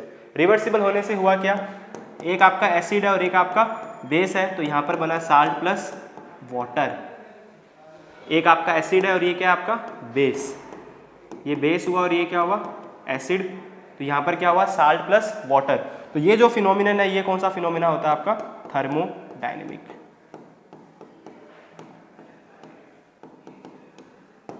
क्योंकि यहाँ पर कौन सी रिएक्शन हुई है? Acid base reaction. तो ये बेसिसिटी के अंदर आपका फिनोमिना होता है थर्मोडायनेमिक, और न्यूक्लियोफिलिसिटी में आपका फिनोमिना होता है काइनेटिक। Is it clear? ठीक है, ये इंपॉर्टेंट था। अब अपने बात करते हैं इसके पीरियोडिक वेरिएशन, जो कि सिंपल है। आइए, पीरियड के अंदर सिंपल सा याद रखना है कि जो न्यूक्लियोफिलिसिटी का है वही बेसिसिटी का है, जो न्यूक्लियोफिलिसिटी का है वही बेसिसिटी का। लेफ्ट टू राइट जाओगे, nucleophilicity and basicity both are increases. Both are increases. Increases या डिक्रीजेस? डिक्रीजेस। इसको काट लेना, डिक्रीजेस कर देना। डिक्रीजेस क्यों? क्योंकि यार इलेक्ट्रोनेगेटिविटी बढ़ रहा है, तो लोन पर वहां पे नेगेटिव चार्ज का स्टेबिलिटी बढ़ेगा, तो न्यूक्लियोफिलिसिटी घटेगा। ठीक है, तो इसको क्या कर देना? डिक्रीजेस कर देना। मैं इसको चेंज कर दूंगा बाद में। ठीक है, nucleophilicity basicity decreases. Down the group, polar protic solvent के अंदर न्यूक्लियोफिलिसिटी बढ़ता है लेकिन बेसिसिटी घटता है। पोलर अप्रोटिक सॉल्वेंट या नॉन प्रोटिक सॉल्वेंट में न्यूक्लियोफिलिसिटी एंड बेसिसिटी दोनों के दोनों घटते हैं। इसका मतलब हमने ये जाना कि लेफ्ट से राइट जाते हैं तो आपका न्यूक्लियोफिलिसिटी और बेसिसिटी दोनों ही क्या होते हैं? घटते हैं। टॉप से बॉटम जाते हैं, न्यूक्लियोफिलिसिटी आपका डिपेंड करता है, पोलर प्रोटिक सॉल्वेंट है तो बढ़ जाएगा। बढ़ता है घटता है? देखो क्या लिखा हुआ है, पोलर प्रोटिक सॉल्वेंट न्यूक्लियोफिलिसिटी बढ़ता है लेकिन बेसिसिटी घटता है। और यदि पोलर अप्रोटिक सॉल्वेंट है तो आपका न्यूक्लियोफिलिसिटी घट जाएगा। पोलर अप्रोटिक बोले या नॉन पोलर सॉल्वेंट बोले, ठीक है। बट टॉप से बॉटम के अंदर आपका जो बेसिसिटी है वो घटता ही घटता है, वो घटता ही घटता है। इसको यदि अच्छे से लिखें, तो यहाँ पे इस तरीके से लिख दीजिएगा। तो इसको याद करने का सिंपल सा कॉन्सेप्ट है कि भैया लेफ्ट से राइट जाएंगे तो भी घटेगा और टॉप से बॉटम भली सॉल्वेंट कैसा भी हो हमें कोई फर्क नहीं पड़ता, बेसिसिटी घटेगा ही घटेगा। ये सिंपल सा कॉन्सेप्ट है जो मुझे लगता है आपको समझ में आ गया होगा। ठीक है, ये एक टेबल है, इस टेबल को आप देख लीजिए। इस टेबल के अंदर काफ़ी चीज़ें थोड़ी सी बता दी है मैंने। यहाँ पर आपको दिख रहा है लेफ्ट टू राइट वाला कॉन्सेप्ट, वही सेम लेफ्ट टू राइट वाला कॉन्सेप्ट यहाँ पे भी है, यहाँ पे भी लेफ्ट टू राइट है, यहाँ पे भी आपका लेफ्ट टू राइट है, सेम वहाँ पे लेफ्ट टू राइट है। यहाँ पर आपको देखोगे तो न्यूक्लियोफिलिसिटी सॉल्वेंट नहीं गिवन होगा तो पोलर प्रोटिक हो जाएगा और यहाँ पे आपका घटेगा ही घटेगा। यहाँ पर वही सेम बात, टॉप से बॉटम में पोलर प्रोटिक सॉल्वेंट वही सेम सेम सेम चलता आ रहा है और यहाँ पर ये कुछ बन गए। ठीक है, तो ये कुछ टेबल है, ये आपको इंपॉर्टेंट रहेगी तो प्लीज़ एक बार इसको देख लीजिएगा। इसमें सारे एग्जांपल्स मैंने कवर कर दिए जो आपके मेजरली पूछे जाते हैं एग्जाम्स के अंदर। ठीक है, तो आई होप सो आपको चीज़ अच्छे से क्लियर हो जाएगी। ठीक है, एंड नाउ अपन इसको यहीं पे एंड करते हैं और ये जो कॉन्सेप्ट था मैंने आपको क्लियरली एक्सप्लेन कर दिया था। ठीक है, तो यहाँ पर अभी तक अपन ने क्या क्या जान लिया है, यदि अपने पूरा स्क्रॉल अप करें तो यहाँ पे हमने इलेक्ट्रोफाइल के बारे में जाना, इलेक्ट्रॉन डेफिशिएंट होता है, इलेक्ट्रोफिलिसिटी जो टेंडेंसी होती है इसमें हमने देखा था डायरेक्टली प्रोपोर्शनल टू -i और -n। फ्री रेडिकल में सिंपल सा था, इसमें अनपेयर इलेक्ट्रॉन्स होते हैं और न्यूक्लियोफाइल के केस में आपका ये था कि जिसके पास इलेक्ट्रॉन्स डोनेट करते हैं, न्यूक्लियोफिलिसिटी कौन कितनी जल्दी डोनेट कर रहा है और बेसिसिटी जो थर्मोडायनेमिक प्रोसेस होती है। ठीक है, कैसे क्या पीरियोडिक वेरिएशन है, क्या टॉप टू बॉटम वेरिएशन है, अपने दोनों के बारे में बातें कर ली है। बीच दौरान हमने सॉल्वेंट के बारे में बात कर ली है कि सॉल्वेंट कितने कौन कौन से प्रकार के हैं और यहाँ पे एक कॉन्सेप्ट उन्होंने वो भी देखा था न्यूक्लियोफिलिसिटी में कंपैरिजन कैसे करते हैं। ठीक है, तो आई होप आपको चीज़ें अच्छे से क्लियर हो गई होगी और जो मैंने कुछ एग्जांपल्स आपको क्लास में करवाए हैं वो अच्छे एग्जांपल्स हैं, आप उसको ये मत समझिएगा कि बहुत सिंपल एग्जांपल्स हैं। ये पेपर में आपको सिंपल ही फंसा देते हैं और अभी मेरे को मेन बेसिक मेरे को भी आपको मेन की कॉन्सेप्ट समझाना था जो मुझे लगता है कि मैंने आपको बहुत ही अच्छे तरीके से समझा दिया। फिर भी आपका कोई डाउट रहता है तो आप मुझे प्लीज़ कमेंट आउट करके बताइएगा, मैं आपको जरूर इसका रिस्पॉन्स दूंगा। एंड आपको यदि मेरे एफर्ट्स आपको वीडियो अच्छी लगी है तो प्लीज़ आप सेशन को लाइक करिएगा एंड अपने दोस्तों में जरूर शेयर करें। एंड जिन भी आपके दोस्तों को दिक्कत है ऑर्गेनिक के अंदर किसी में भी, केमिस्ट्री फिजिक्स मैथ्स में, तो प्लीज़ उनको ये चैनल शेयर करिए और जिससे आप लोग मुझे प्लीज़ ये भी बताइएगा कि आपको नेक्स्ट पार्ट वीडियो किस टॉपिक पर चाहिए, कि सर ये वाला रिएक्शन हमें समझ में नहीं आता है तो आप चलो ये वाला रिएक्शन बता दीजिए, तो अपन चीज़ों को कवर करेंगे। और मेरी कोशिश रहेगी कि मैं आने वाले सेशन के अंदर आपकी नेम रिएक्शंस भी कवर करूं जो आपकी एनसीईआरटीज़ में दे रखी है, अभी पेपर भी आ रहा है तो ये सब चीज़ें बहुत ज़्यादा जरूरी रहती है। हम आपके साथ हैं और आप भी हमारे साथ बने रहिए और इसी का चैनल को सब्सक्राइब करें एंड बेल आइकन पर क्लिक जरूर करना। ठीक है, ताकि जैसे भी कोई लेटेस्ट वीडियोज आप लोगों के पास तुरंत पहुंचे। ठीक है, एंड आई होप सबको वीडियो अच्छी लगी होगी। सो मिलते हैं गाइस नेक्स्ट वीडियो में, नेक्स्ट सेशन में एक नए टॉपिक के साथ। So thank you, bye bye, stay tuned.